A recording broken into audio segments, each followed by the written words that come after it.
시청자 여러분 안녕하십니까. 이문수의 정상회담 2부 시작하겠습니다.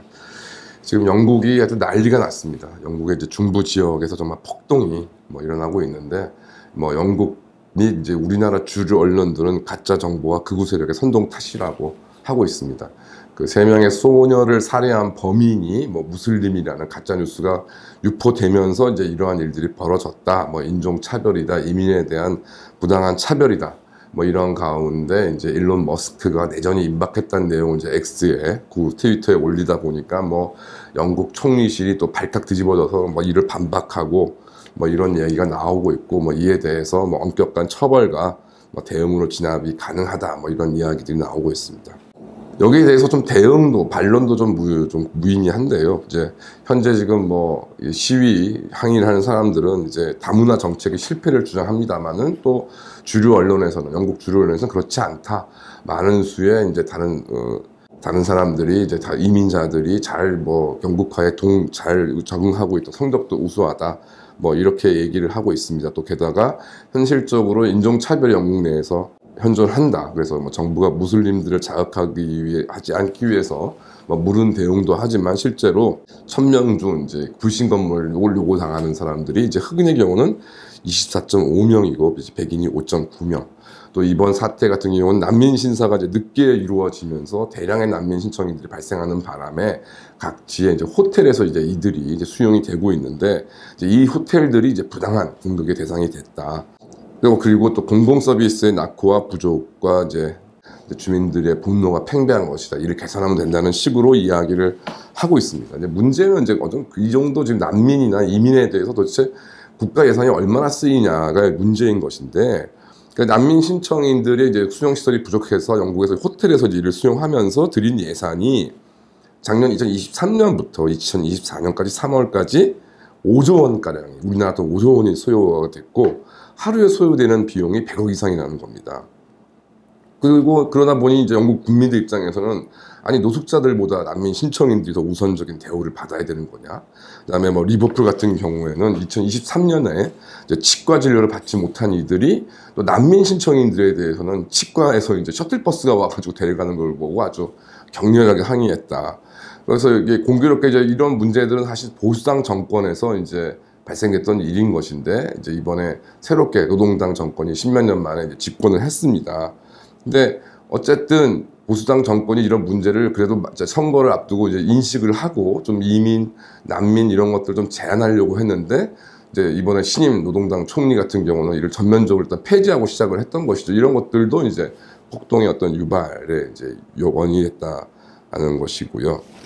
어쨌든 이런 가운데 이제 노동당 정부도 이제 주택 공급을 통해서 이제 이런 서민들의 주거 문제를 해결하겠다라고 얘기하고 있습니다만 여기에 대한 허구성은 제가 다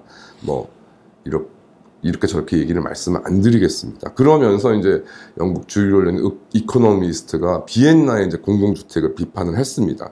그래서 좀 어떻게 보면 우리나라로서는 모범 사례로 볼 수 있는 것인데 현재 이제 그 이코노미스트 보도에 따르더라도 우리나라식으로 하면 80평방미터의 2개의 침실이 이제 월세가 130만 원 남짓이고 그러니까 비엔나 거주 시민의 주거 비용이 이제 소득의 44%, 런던 같은 경우는 86%, 이제 파리는 67%는 겁니다. 그 반면 또 이런 공공주택의 이제 월세 인상도 이제 극히 미미한 수준인 것이고요. 당연히 근데 비엔나라고 해서 유토피아가 아닌데 여러 가지 문제가 있을 것이 당연한 것입니다. 근데 과연 이제 이 이코노미스트가 지적하는 이제 과연 문제인 건가? 그러니까 입주 요건 같은 경우가 이제 굉장히 높다는 거죠. 세후 이제 1인 가구 7천만 원 이상, 4인 가족 같은 경우에는 우리나라 또 이제 세후 소득이 1억 4천만 원 이상이 되어야 된다. 굉장히 높은 편인 것이죠. 우리나라 기준으로 봤을 때. 근데 이제 이 오스트리아 같은 경우는 1인당 GDP가 52,000달러. 우리나라보다는 그래도 상당히 꽤 높은 편이고, 또 이제 그게 평균이다 보니까 아무래도 비엔나에 거주하는 시민들의 경우에 평균 소득은 더 높을 것입니다. 그러니까 물론 이제 가구당 그 세후 소득이 1억 4천만 원 정도라는 게 굉장히 낮다, 이렇게 적당하다 볼 수는 없습니다만 나름의 어떤 그래도 기준은 될 수 있다고 생각을 하고, 특히 오스트리아 같은 경우에는 이제 그러면서 이제 서민도 안 되고 이민자도 안 된다 이런 게 공공임대냐라고 얘기하는데 과연 영국 이코노미스트가 소지하고 있는 영국이나 런던에서는 이런 것들을 가능하면서 이런 걸 비판하는 것인지.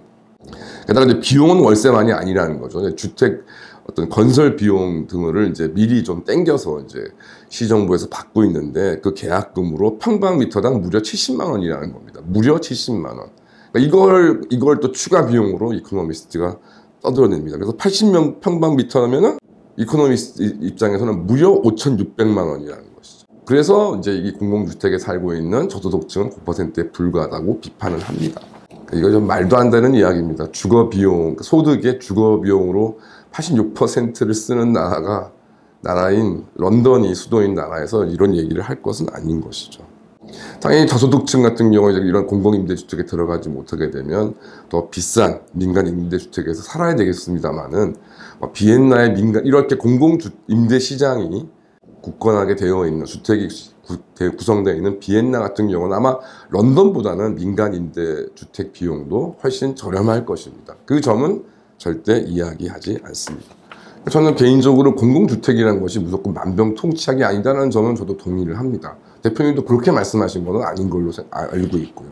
다만 그것이 공공주택이 우리가 얘기하는 원가주택 같은 경우가 어느 정도 서울이나 이런 어떤 대도시 지역에 어느 정도 기반이 형성되면 그에 따라 자연스럽게 민간주택의 가격, 그다음에 주거비용, 전월세의 비용 같은 경우도 어느 정도는 조정이 되는 것이 궁극적으로 이제 이것이 그 공공주택이 가지고 있는 가장 플러스적인 요인이라고 할 것입니다. 그럼 이제 계층 상승은 문제는 또 어떤가? 지금 이제 미국 같은 경우에 이제 분석을 해보니까 인종보다는 계층의 영향이 더 커졌다. 그러니까 빈곤층에서 이제 1992년에 태어난 흑인 아이가 1978년보다 1,400달러를 1년에 더 벌더라. 그런데 백인 아이는 2,000달러를 더 번다. 그래서 뭐 이런 것을 두고서 이게 뭐 또 백인의 역차별이다. 뭐 이런 건 당연히 아니겠죠. 평균적으로 백인 아이가 흑인 아이보다 9,000달러를 더 번다고 합니다. 문제는 이것이 이제 인종 간의 차별이 이제 진짜 큰 문제이기도 하지만 그와 함께 이제 계층 간 이동이 엄청나게 제한당하고 있다라는 것이죠. 그러니까 밑바닥에서 최하층에서 뭐 최상층도 아니고 그러니까 25% 이내, 그나마 이제 중산층, 뭐 서민층으로 진입할 수 있는 확률은 흑인 아이가 3%에 불과하고 백인 아이 같은 경우는 14%, 12%로 하락을 했다. 이런 점. 그 결과적으로 지금 이런 기간을 두고서 어떤 그 세대를 두고서 봐도 미국 같은 경우에 빈부격차가 더 강화되고 있다, 더 극심해지고 있다는 것이 이런 것으로 들고 있습니다.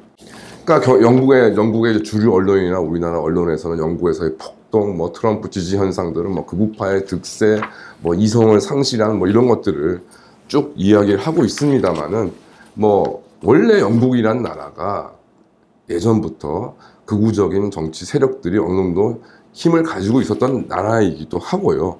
지금 뭐 보셔서 말씀드려서 알겠습니다만은 지금 영국의 폭동에 일어난 지역이 참 교과서에는 산업혁명이 시발되었다고 하는 다 영국의 중북부 지역들입니다. 리버풀도 그렇고 이런 지역의 과거에는 정말 그래도 뭐 중산층이나 서민들이 뭐 근로자로서 어느 정도 안정된 생활을 했는데 이러한 것들이 산업이 붕괴되고 물가가 오르고 주택 거주 비용이 치솟으면서 도저히 살 수 없는, 그다음에 일자리는 없는 젊은이들이 뭐 결과적으로 그 분노를 뭐 좀 잘못된 방향으로 틀고 있긴 합니다만은 근본적으로 이런 문제가 해결되지 않는 이상 영국의 현재 지금 벌어지고 있는 폭동 현상 같은 일들은 앞으로도 계속 반복될 수밖에 없는 구조를 가지고 있습니다. 더군다나 이번에 뭐 파리 올림픽 같은 경우에도 뭐 기독교에 대한 조롱은 난무한데 이슬람에 대한 어떠한 내용도 포함되어 있지 않습니다. 테러를 하는 사람들은 겁내니까 입을 다물고 테러하지 않는 기독교인에 대한 이런 조롱과 모욕은 계속됩니다. 이것이 무슨 표현의 자유이고 민주주의입니까? 이것이 뭐 영국이나 유럽이나 다 마찬가지의 문제라고 생각이 들고요. 그러니까 이러한 뭐 이러고 저러고 정치적인 어떤 극우적인 뭐 그런 움직임을 비판하기 이전에 도대체 영국, 유럽, 뭐 대한민국 뭐 사실상 크게 상황이 다를 게 없습니다만은 극심한 빈부격차, 그러니까 안정된 것이 아무것도 없는, 심지어 뭐 저임금 일자리조차 얻기 힘든 그런 현실 속에서 사람들은 분노하고 폭동을 일으킬 것이 당연한 것이다. 여기 영국의 폭동은 오늘은 이러저러하게 뭐 잠재워질 수 있을지 모르지만 언제라도 또 터질 수밖에 없는 문제이고, 그러한 문제는 대한민국에도 동일하게 존재한다라고 생각하고 있습니다. 감사합니다.